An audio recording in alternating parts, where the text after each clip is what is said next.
New day in the shop and a new project this week. And today we're going to start tackling stuff on the ZJ here. I picked this thing up for 800 bucks. There's a lot of reasons why that happened for 800 bucks, but overall, I think it's a pretty good deal considering the tires that are on it cost a lot more than that. It's got a 4.5-inch rough country long arm lift, which I'm not crazy about, but it has long arms for 800 bucks, so that's cool. It's a 4-liter, automatic, of course. This is a 97. It is littered with issues, but we'll give you a walk around of this thing, and then I will tell you what we're going to try to tackle this week, and then jump into the work. All right, so in general, this thing is pretty not bad. I feel like it's pretty typical, at least on this side.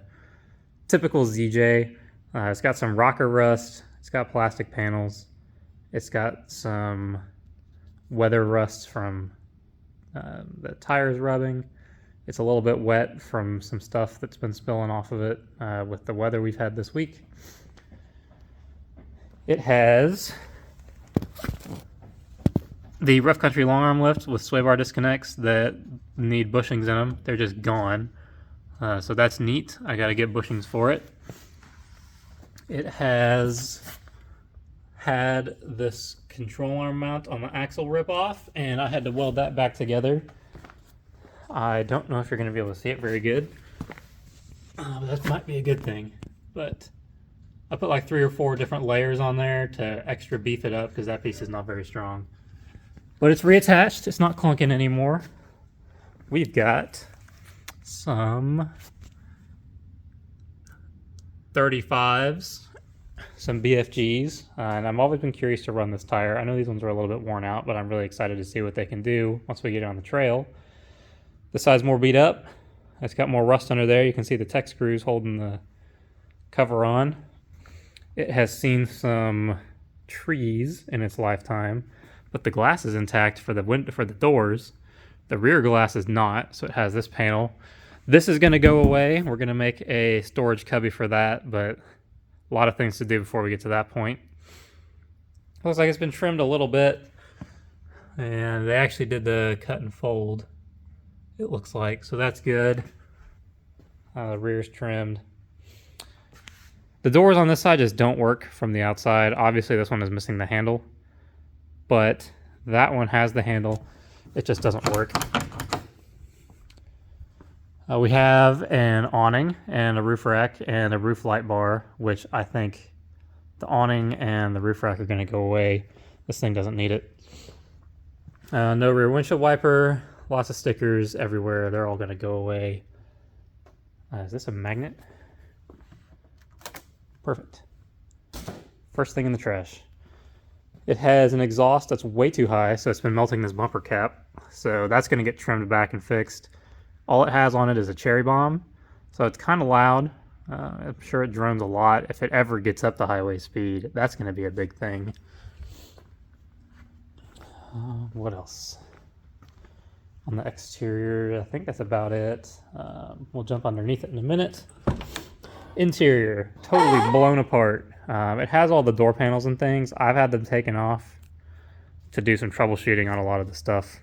Like on this side, the windows just kind of free ball, so that's just in there because I pushed it down, because I never leave the doors up, window up, door closed in the shop. So windows down, it just fell in there. I've got a new regulator on the way for this. Speaker's just in there loosely, so it's not on the floor. It's pretty well beat up on the inside. These seats actually held up pretty good for what they are, but I mean, it's pretty blown out. I would tell you how many miles are on it if the battery worked. I forgot to check that. It's got all sorts of little stickers in it like this. It says kill or be killed on that one. There's all sorts of things all over that the guy put in here. I mean, it's freaking stickers everywhere. A big one on the dash right there. That one's going to be really annoying to get back off. It's got on off on the volume knob right there. So you can see that off on. Don't know why. It's literally labeled power volume right there. typical Chrysler stuff on that. It has an inverter that will turn on but won't turn off unless you hit it a bunch of times. So if you turn it on, see it's got the power. If you turn it off, there you go. So that's going to go away. That's pretty frustrating and probably not safe. It's got the light bar toggle way down here, which is super hard to reach. That's going to be moved at least to right here, but might just get tied into the high beams because I like doing that. This window also likes to fall. You see I've got it taped. I taped the other one too. Door panels are back here. I've already cleaned all the trash out of it because it was pretty awful. Oh yeah, this seat like just is loose, so it doesn't fit in there very good. Here's one of the window regulators I was playing with. It's all busted up and bent terrible. Threw some sway bar end links in here from my TJ. I'm thinking I'm gonna cut these up and try to reuse these bushings for the sway bar disconnects, just so that there's something, or I don't know. I threw them in here because this thing needs to stay as cheap as possible, given what it is. And then if we come to the back, a lot more stuff. I got a stock intake and a stock fan shroud from the junkyard because this just did not have them. It has this cover full of spiders apparently for a, I thought for a winch controller, but it says engine stop button. Interesting. Don't know what that's for. And all sorts of just phenomenal recovery gear, like this rope that you could hang a kayak with. I also picked up this bumper over here for it. So it'll have a winch bumper for the front. I'm going to build a bumper for the rear. And this thing came with the cutest little D-rings.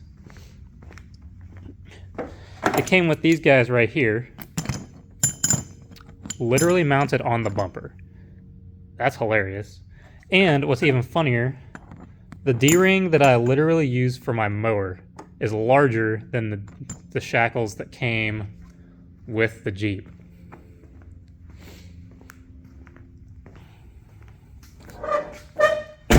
Close that. The old GoPro mount, how you know somebody was abusing this thing. Put the hood up.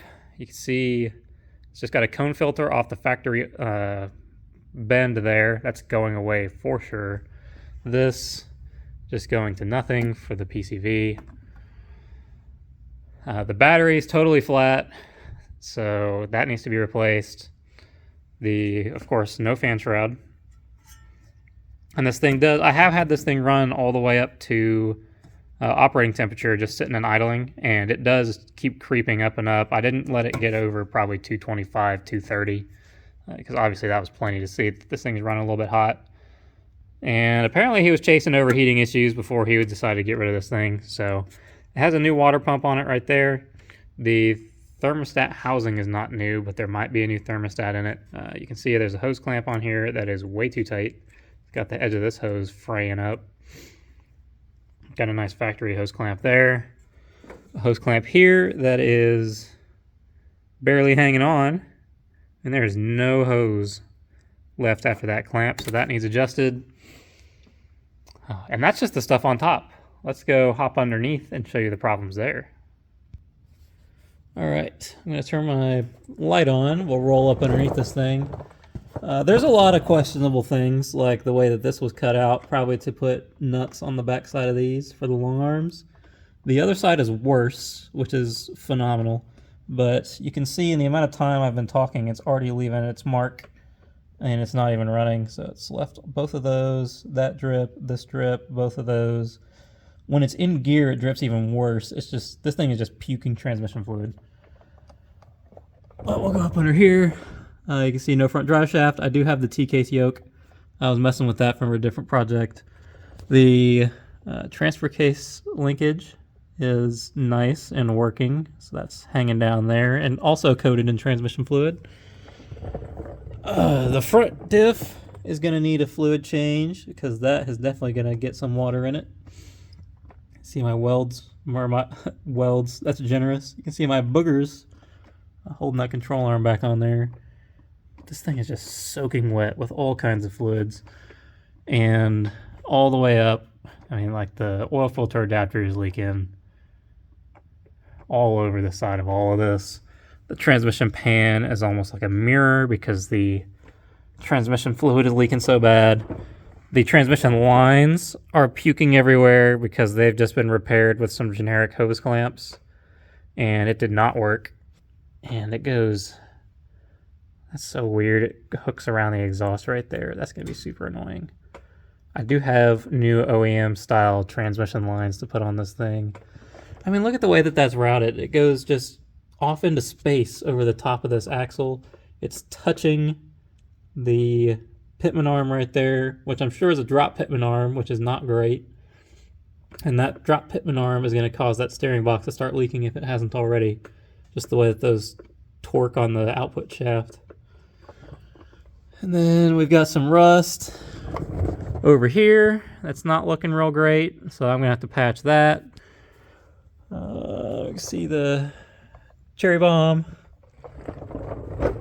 And in the back here, not sure if you're gonna be able to see this, but the pinion bearing for the Dana 35 is just shot. So, that's going to need some fixing, and I am not putting time into this Dana 35.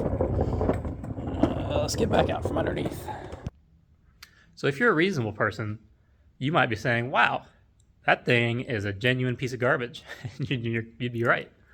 But for $800, it has a lot of parts in it that are worth some good money, or at least more than $800. I won't say good money. And this thing is actually going to be a lot of fun once I get to a point that I'm happy with. So what are the plans? I've got some junkyard parts under the hood that you guys saw in the trunk for the fan shroud and the intake, so it has a stock intake on it. That'll help that out a lot. I'm going to have to just buy a battery. There's no bringing this one back. I've tried, so I'm going to have to suck it up and do that.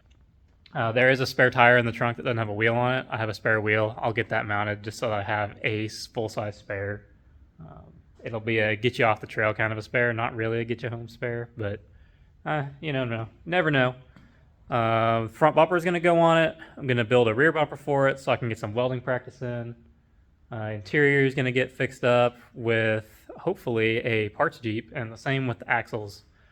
So I'm going to hunt for a V8 ZJ that has like a bunch of rust, or the transmission went out of it, or the engine's knocking or something. Because those V8s that came in the Grand Cherokee's got the bigger rear end in them, and a lot of them you could find with better gears. This should have 355s in it, being nothing special, instead of 373s. So hopefully I can find that out of a parts ZJ, and they pop up regularly around here between $300 and $500. This is kind of an expensive parts ZJ, but it does have a title, and it does run and drive, even though it's puking transmission fluid.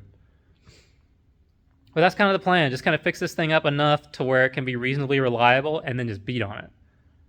So let me show you what we're doing today. For today's video, I would like to tackle 2 of 3 of these things. Well, I guess for today's agenda. This video is going to be for the whole week of work on this thing. So hopefully all of this gets done. That's the goal. So we're going to put the fan shroud on it so it has one. That'll be an improvement to the cooling while it's idling. We're going to put an intake on it that won't just suck up everything that ever gets kicked up into the engine bay.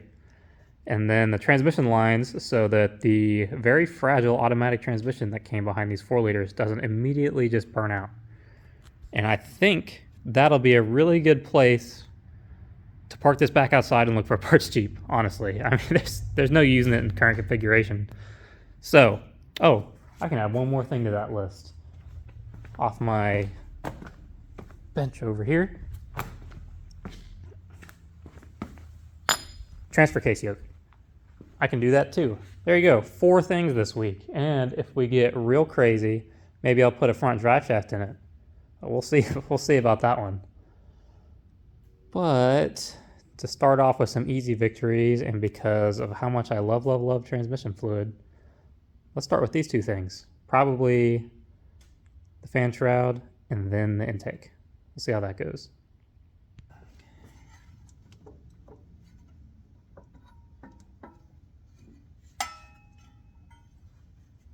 The best part of working on a cheap car is finding stuff that the previous owner did. Like this stack of washers that is not correct. And this washer that looks like the right one but does not look like it's seated. You can see the space behind it.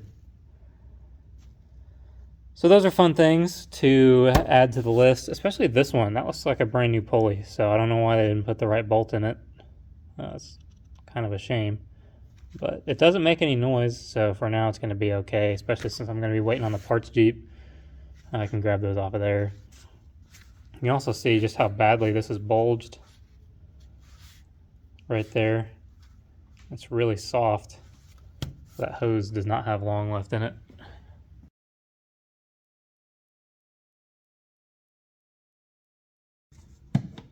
For the record,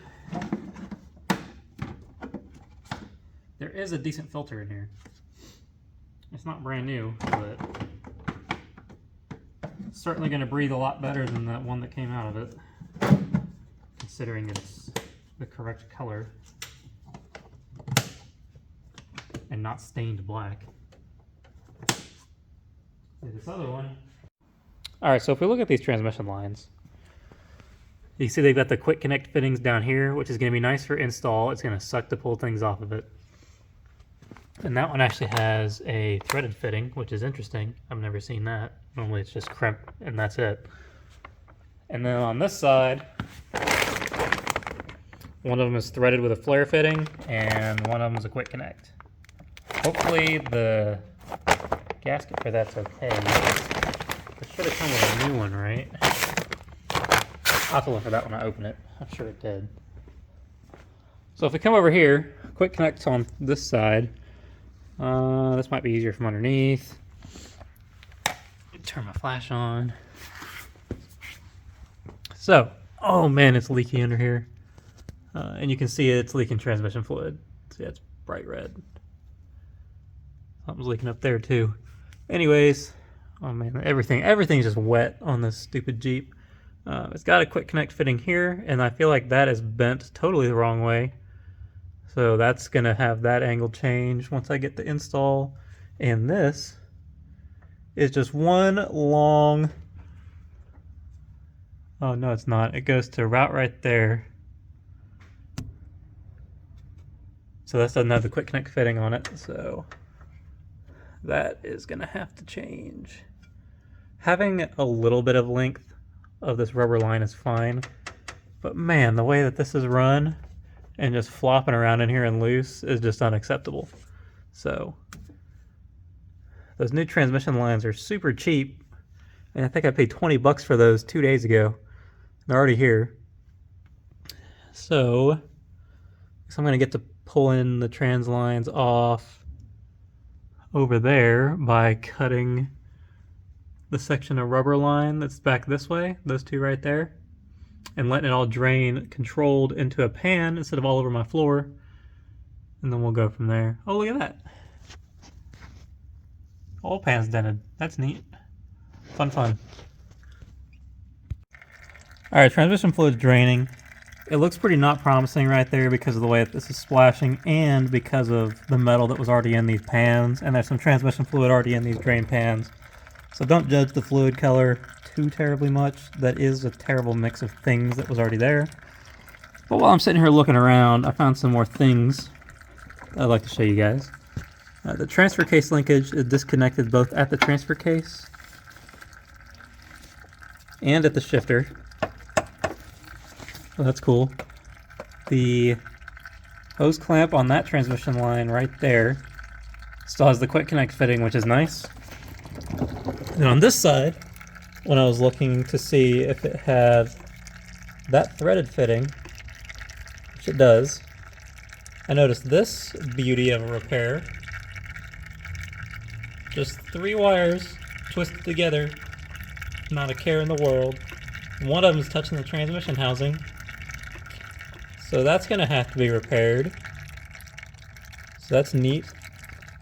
And then, oh, let me scoot back over here. I found this bushing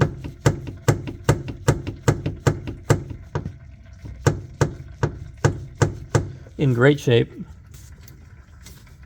just by twisting on it. We already know that this is in good shape. This one. That one moves like it's okay.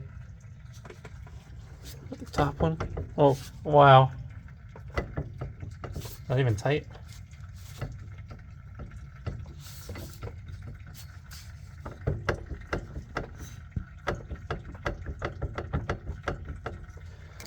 It feels like those threads are trying to pull out of there. Or like this just isn't tight. I don't know if you can see that.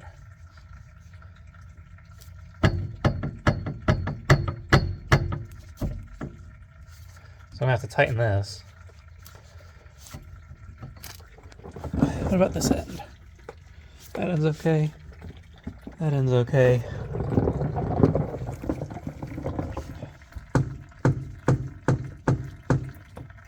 This end is fine. It's supposed to twist like that because that's the other end that's clicking around. This one, that one's fine. Yeah, just some more fuel for the fire. Figured I'd show you guys while this is draining. All right, it's been a few days for me on this thing, so I'm going to get you caught up on where we are, even though it's been a couple seconds for you. But I've bought some more parts, and I've got some more things going with the transmission cooler lines. So let me show you real quick. All right, so I've got the new transmission lines in, kind of. You can see the new ones down there. They're not connected up to anything yet. They're still just loose at this end on the soft lines because the connectors at the radiator were not making sense to me. So I went to the junkyard and I pulled a factory transmission cooler off of a 96, I think it was off of. But it had the same quick connect style fitting lines like this that connected up to this and then this into the radiator. So it was an inline cooler. This Jeep does not have one. It actually doesn't even have a condenser in it, as you can see. It's just wide open. So this is going to be a nice addition to this Jeep, especially since it's got the big tires on it. The 42 REs are pretty okay until suddenly they're not. So keeping the fluid a little bit happier will be good. I know it is dented a little bit right here, but clearly it wasn't leaking like a lot of the other ones out there. So I got that. I got a couple of other little things. Like I got this rubber piece that's supposed to be right here along the hood. It was free, so why not? And then I got a window regulator for the rear because I could not find a new one for a reasonable price. So nabbed that at the junkyard, so that'll be on the list too. But for now, back to this. Let's get this grill off and get this core support up out of the way. We can get the transmission cooler in there and then start hooking all the lines up. Well, it's another day working on the ZJ, and hopefully today the transmission lines will be done. I got a whole bunch of fittings and stuff from the junkyard that did not fit this radiator, so I got some adapters. I've got the fittings that fit the transmission cooler, that fits the cooler lines that I bought, and then an O-ring for the connector at the transmission. So hopefully today this can all be kind of buttoned up and done, and we can fill it with some ATF, get the level where it's supposed to be, and then we can get back to the fan shroud. So it'll have a fan shroud in it, because this thing does run a little hot at idle. I haven't seen how far it'll go, but it does run warm at idle. And then put the front end back together. I went ahead and did the window regulators for this driver door and the passenger door on this side, or the front and back door on the driver's side here. It really wasn't anything fun to watch, but now my windows hold themselves up and they go up and down on a switch, which is pretty nice.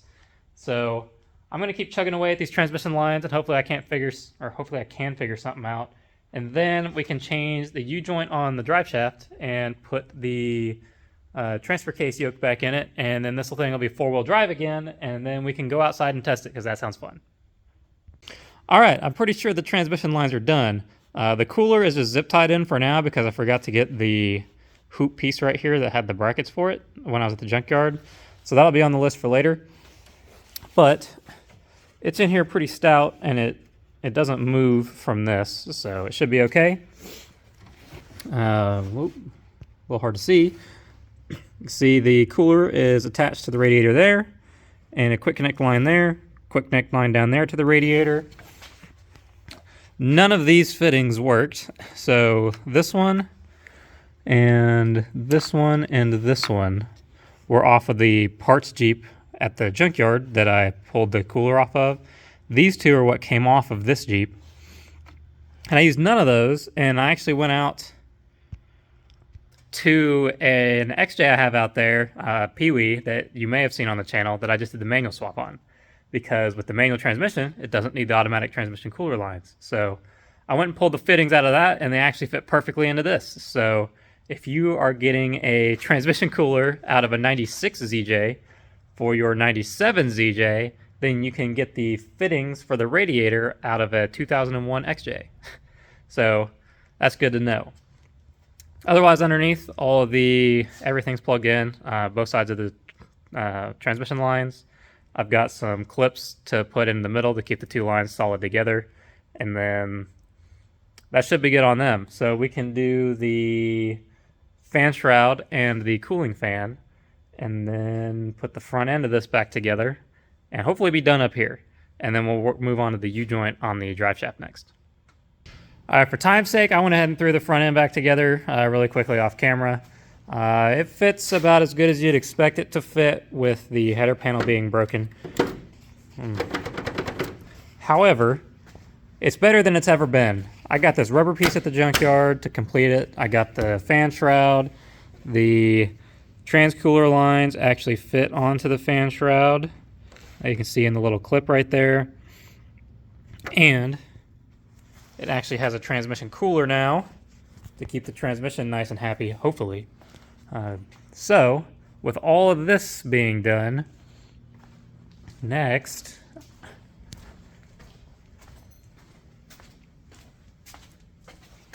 I gotta change this U-joint right here. And then we can put once this U-joint's on, we can put the pinion back onto the yoke back onto the transfer case, and we can go try to wheel this thing. So I'm gonna get this U-joint changed and get that thrown on. All right, the drive shaft's in it. The Jeep's running. I got the ATF topped off, and it is not leaking underneath, which is a big bonus. So I think it's time to go get this thing out, drive it a couple circles in the yards, make it get out to temperature, see if that fan shroud is working, and then once we do that, we can go test the four-wheel drive. So let's go get to the yard. All right, I've had it running for a little bit now, did a couple laps in the yard. You can see it's starting to run a little warm. It's slowly creeping up, and something's a little smoky. I don't know what that is, so I better check on that. Let's just go see, shall we?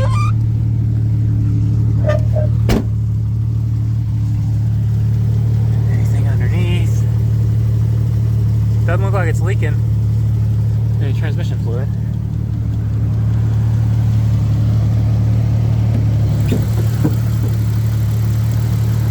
Oh, that may have just been the exhaust, I suppose.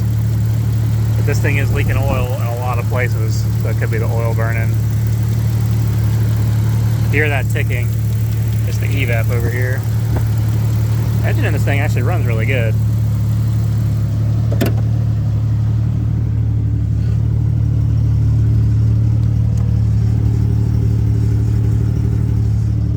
Sounds like the exhaust has a rattle. It's got that stupid cherry bomb on it that I don't like. Let's see what the gauge is saying. Oh, it came a little bit back down. Look at that. That's what we wanted to see. So the fan shroud is working at idle. Now, I can't test the temperature going down the road until I get the rear axle changed. But for now, I'll call that a win. And let's go drive this thing through the ditch and see what happens.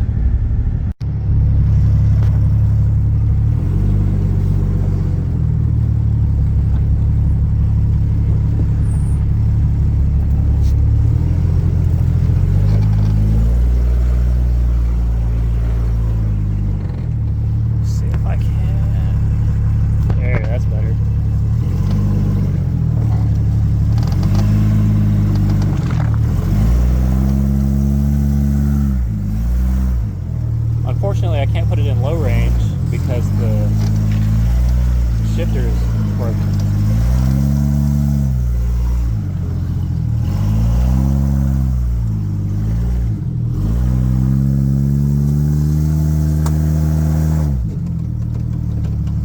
Now, this thing kind of sucks. Definitely still needs some work. Should be able to crawl right up this with long arms and mud tires.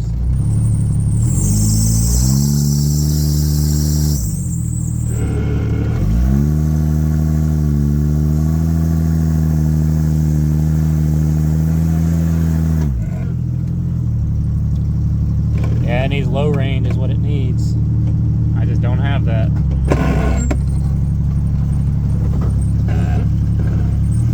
I guess we'll back off of it for now. And I will mention it is pretty slick. You can see how much mud is getting up into the tires. And I have no idea what pressure these tires are at. Those will both be factors.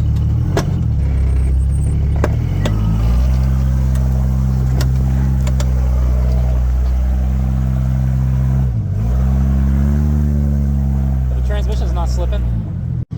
Well, thanks for watching this one, guys. This is the first video of very, very many on the ZJ here. This is going to be a fun project to get up and going. There's a lot of potential in this rig that has just been neglected by poor maintenance and poor repairs on broken parts. So once we get this thing up to what I would have my standard at, even as a beater rig, this thing is going to dominate, just like the Beerbulance does. So thank you guys for watching. I hope you enjoyed this one. Make sure to like and subscribe, and I'll see you guys in the next one.